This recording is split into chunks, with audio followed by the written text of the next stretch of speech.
Hello students, welcome to my channel. So student, जैसा कि आपके बीए सेकेंड सेमेस्टर में जो कार्यालय हिंदी और कंप्यूटर है, तो उसकी सभी यूनिट्स को मैं कंप्लीट करा रही हूँ और मैंने एक प्लेलिस्ट बना दी है बीए सेकेंड सेमेस्टर कार्यालय हिंदी और कंप्यूटर, जिसमें मैं आपकी सभी यूनिट्स के हर एक टॉपिक को ऐड कर देती हूँ ताकि आपको उसको इजिली ढूंढ कर पढ़ने में आसानी हो। तो अगर अभी तक आप लोगों ने पढ़ा नहीं है अपना कोई भी टॉपिक, तो आप लोग बीए सेकेंड सेमेस्टर कार्यालय हिंदी और कंप्यूटर की प्लेलिस्ट को ओपन करके वहां से पढ़ सकते हैं। तो देखिए, आज का वीडियो का टॉपिक है आपके यूनिट नंबर 7 हिंदी भाषा और ई शिक्षण, जो आपका यूनिट नंबर 7 है। तो उसमें एक टॉपिक है भारत में ई शिक्षा की स्थिति। देखिए, बहुत इंपॉर्टेंट टॉपिक है कि भारत में ई शिक्षा स्थिति, क्योंकि पेपर में आपके क्वेश्चन पूछ सकता है कि भारत में ई शिक्षा की स्थिति कैसी है। तो देखिए, बहुत इंपॉर्टेंट टॉपिक है, इसलिए ध्यान से समझिए।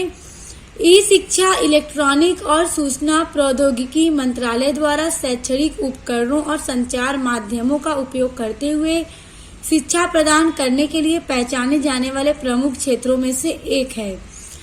तो स्टूडेंट्स देखिए, ई शिक्षा का मतलब होता है जो ऑनलाइन स्टडी अब होती है, ऑनलाइन क्लास जो चलती है, ये सारी चीजें क्या है, ये ई शिक्षा है। मतलब जो भी कोई भी स्टूडेंट्स अब ऑनलाइन स्टडी कर सकते हैं और अब तो बड़ी बड़ी यूनिवर्सिटीज के थ्रू भी ऑनलाइन स्टडी कराई जाती है।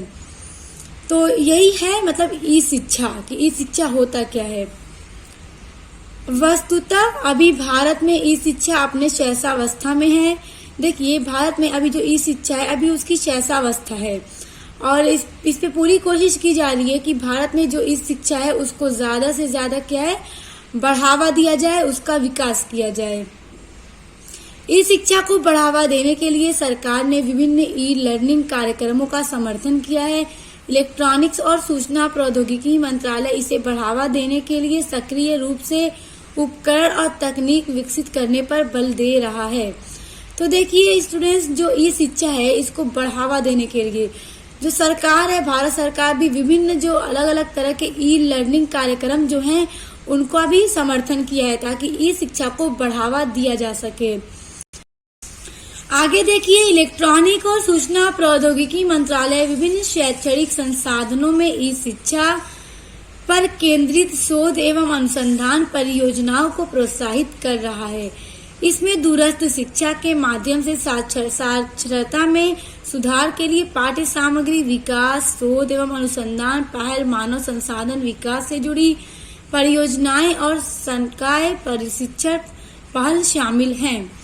स्टूडेंट्स देखिए, भारत में ई शिक्षा को बढ़ाने के लिए, इसका विकास करने के लिए क्या क्या चीजें की जा रही हैं। देखिए, इलेक्ट्रॉनिक और सूचना प्रौद्योगिकी मंत्रालय विभिन्न शैक्षणिक संसाधनों में ई शिक्षा पर केंद्रित शोध एवं अनुसंधान परियोजनाएं को प्रोत्साहित कर रहे हैं।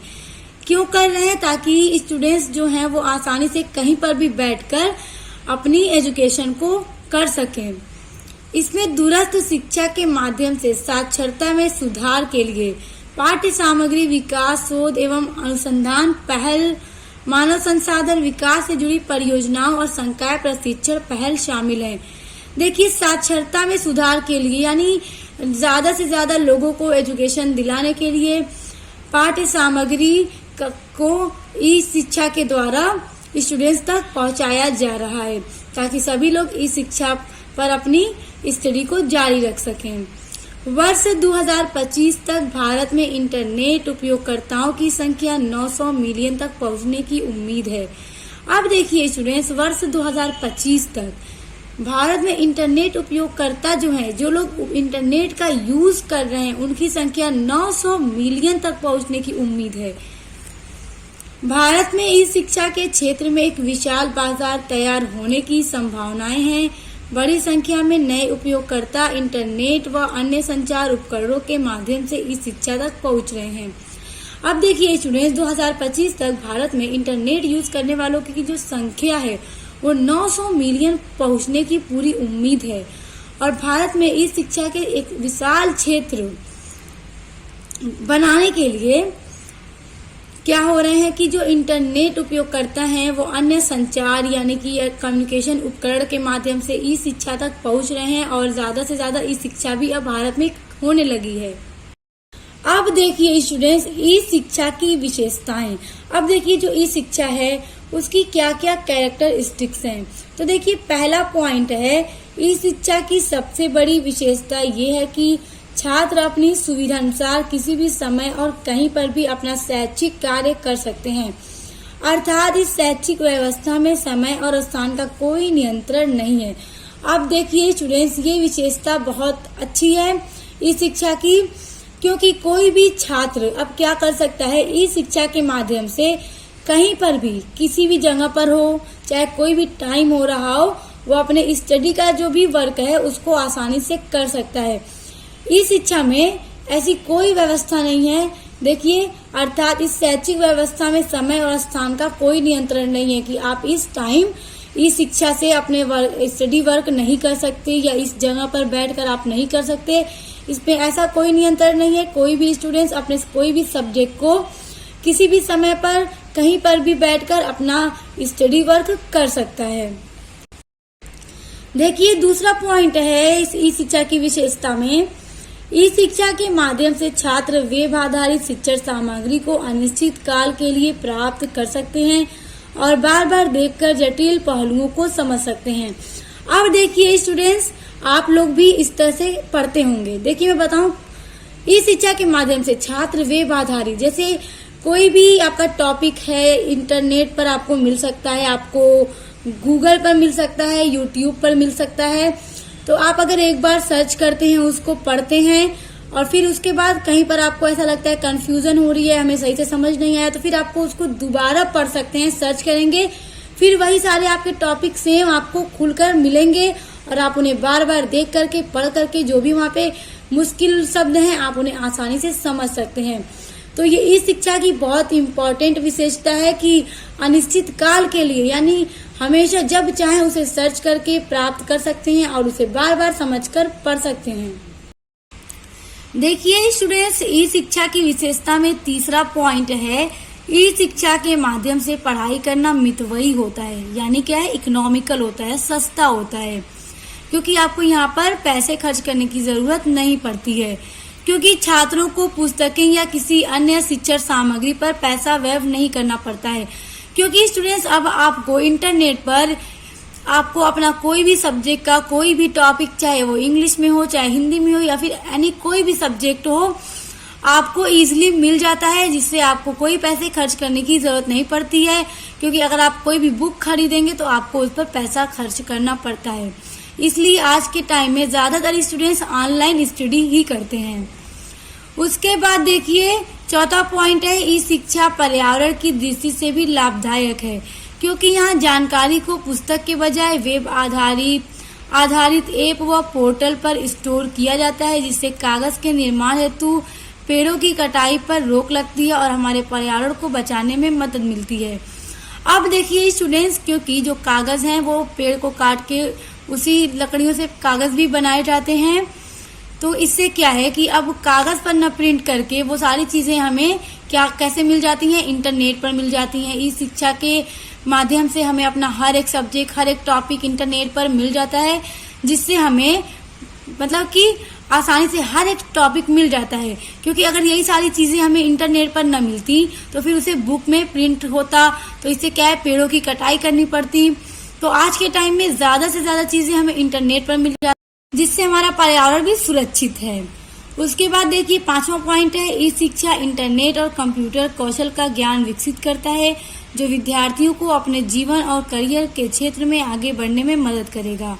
देखिए ई शिक्षा इंटरनेट और कंप्यूटर कौशल का ज्ञान विकसित करता है, क्योंकि आज के टाइम में सभी लोग इंटरनेट पर कोई भी टॉपिक को पढ़ सकते हैं। कोई कंफ्यूजन है तो आप लोग उसको आसानी से, जैसे यूट्यूब पर ही देख लीजिए, हर टॉपिक, हर सब्जेक्ट आपको मिल जाते हैं और आपको अच्छे से समझाकर लोग पढ़ाने की कोशिश करते हैं। और मैं भी अपनी पूरी कोशिश करती हूँ कि आपको अच्छे से समझाऊं, ताकि आपको अपने टॉपिक बहुत अच्छे से समझ में आ जाए, जो विद्यार्थियों को अपने जीवन और करियर के क्षेत्र में आगे बढ़ने के लिए मदद करेगा। उसके बाद देखिए छठा पॉइंट है, ई शिक्षा के माध्यम से छात्र नए कौशल सीखने पर ध्यान केंद्रित कर सकते हैं। स्टूडेंट, बहुत इंपॉर्टेंट विशेषता है कि ई शिक्षा के माध्यम से ही छात्र नए कौशल सीखने पर ध्यान केंद्रित कर सकते हैं। यानी कोई अगर नया कौशल टॉपिक, कोई नया टॉपिक है तो उसे सीखने में भी स्टूडेंट्स क्या है, अपना ध्यान लगाते हैं, वो उसे सीखना चाहते हैं। इससे क्या उनके नॉलेज भी इंक्रीज होते हैं। देखिए स्टूडेंट्स, अब आपका इसमें अगला हेडिंग है ई शिक्षा के क्षेत्र में चुनौतियां। देखिए अभी मैंने आपको ई शिक्षा की विशेषताएं बताई, जो आप लोग अच्छे से लर्न कर लीजिएगा। एग्जाम में ई शिक्षा का अर्थ और उसकी विशेषता पूछ दिया जाता है। तो अब देखिए ई शिक्षा की चुनौतियां, मोस्ट इम्पॉर्टेंट हेडिंग है ये भी आपका, कि ई शिक्षा का जो क्षेत्र है उसमें कौन कौन सी चुनौतियां सामने आ जाती हैं। तो देखिए इसमें पहला पॉइंट है, बिना आत्म अनुशासन या अच्छे संगठनात्मक कौशल के अभाव में विद्यार्थी ई शिक्षा माध्यम में की जाने वाली पढ़ाई में पिछड़ सकते हैं। देखिए जो ई शिक्षा है इसमें भी एक आत्म अनुशासन या अच्छे संगठनात्मक कौशल की जरूरत है। अगर इसमें कोई कमी होगी तो विद्यार्थी क्या है, ई शिक्षा के माध्यम से भी पढ़ाई में पिछड़ सकते हैं। उसके बाद देखिए दूसरा पॉइंट है, छात्र बिना किसी शिक्षक और सहपाठियों के अकेला अनुभव कर सकते हैं। परिणाम स्वरूप वे अवसाद से पीड़ित हो सकते हैं। अब देखिए स्टूडेंट्स, ये इस शिक्षा के क्षेत्र में बहुत बड़ी चुनौती है। जैसे अगर आपने कोई टॉपिक सर्च किया, आपने उसको पढ़ा, आपको बहुत अच्छे से समझ में आ सकता है, क्योंकि उस पर अच्छी तरह से समझाने की लोग कोशिश करते हैं, सभी लोग करते हैं, जो लोग भी उसे अपलोड करते हैं। लेकिन हो सकता है कि कुछ स्टूडेंट्स को कहीं कहीं पर कंफ्यूजन हो जाए कि इसका क्या मतलब है, हमें यहाँ पे समझ नहीं आया। तो इस वजह से वो शिक्षक की कमी महसूस कर सकते हैं, सहपाठियों की कमी महसूस कर सकते हैं, यानी जो क्लासमेट होते हैं। क्योंकि अगर क्लासमेट उनके साथ यहाँ मौजूद होते तो शायद वो उनसे कुछ पूछ लेते तो उनका कंफ्यूजन खत्म हो जाता। तो इस वजह से भी इस शिक्षा के क्षेत्र में चुनौती पैदा होती है। वैसे तो ई शिक्षा बहुत ही ज्यादा अच्छी है और इसके विकास की पूरी कोशिश की जा रही है और बहुत अच्छा है ई शिक्षा स्टूडेंट्स के लिए, मगर उसके क्षेत्र में कुछ चुनौतियां भी हैं। तो आइए देखिए, तीसरी चुनौती ये है कि दोषपूर्ण इंटरनेट कनेक्शन या पुराने कंप्यूटर पाठ्यक्रम एक्सेस करने वाली सामग्री को निराशाजनक बना सकते हैं। अब देखिए, अगर आपका जो इंटरनेट कनेक्शन है वो स्लो है या आपका कंप्यूटर पुराना है, तो इसका मतलब ये कि आपका कंप्यूटर अगर पुराना है तो आप उस पर कोई भी वर्क नहीं कर सकते। हो सकता है कि उसका कोई सिस्टम काम ही ना कर रहा है, कोई उसका पार्ट काम ना करे, वर्क ना करे, तो आपको भी इसे जो पाठ्यक्रम को, जो सिलेबस को एक्सेस करने वाली सामग्री होगी, चीजें होंगी, वो आपको निराश कर सकती हैं। तो इससे भी आपको इस शिक्षा के क्षेत्र में चुनौती का सामना करना पड़ता है, इससे भी आप अच्छे से पढ़ नहीं सकते हैं। उसके बाद देखिए चौथा पॉइंट है, भारत में बेहतर इंटरनेट कनेक्टिविटी का अभाव मीन्स कमी होती है स्टूडेंट्स। इंटरनेट की कम गति इस शिक्षा की राह में सबसे बड़ी चुनौती है। अब देखिए यहाँ पे कहा जा रहा है कि भारत में इंटरनेट कनेक्टिविटी और इंटरनेट की कम स्पीड भी इस शिक्षा की राह में सबसे बड़ी चुनौती है, क्योंकि ऑनलाइन स्टडी करने के लिए सबसे पहले हमें नेट की जरूरत पड़ती है। अगर हमारा इंटरनेट स्लो होगा तो हम अच्छे से पढ़ नहीं सकते, बार बार हमें रुकना पड़ेगा। जब नेटवर्क काम नहीं करता है तो वेबसाइट ओपन नहीं होती है या फिर वीडियोस होती हैं तो वो चलती नहीं है सिर्फ, तो प्रॉब्लम्स का सामना करना पड़ जाता है।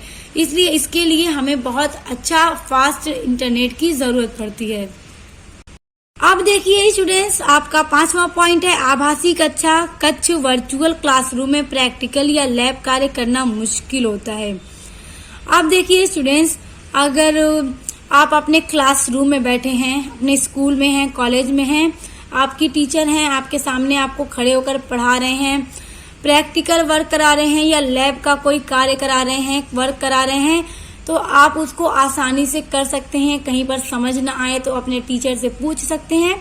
तो इससे जो भी आपको प्रॉब्लम होगी, कंफ्यूजन होगी कहीं पर, तो आपको आपके टीचर वो कंफ्यूजन, आपके डाउट को क्लियर कर देंगे।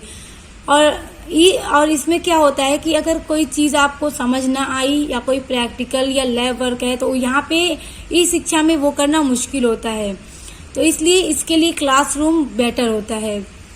तो ये भी एक बहुत बड़ी इस शिक्षा के क्षेत्र में चुनौती है। उसके बाद देखिए 6वां पॉइंट है, भारत में ग्रामीण क्षेत्रों में शहरी क्षेत्रों की भांति विद्युत व्यवस्था का अभाव है, जो इस शिक्षा में रुकावट बन सकता है।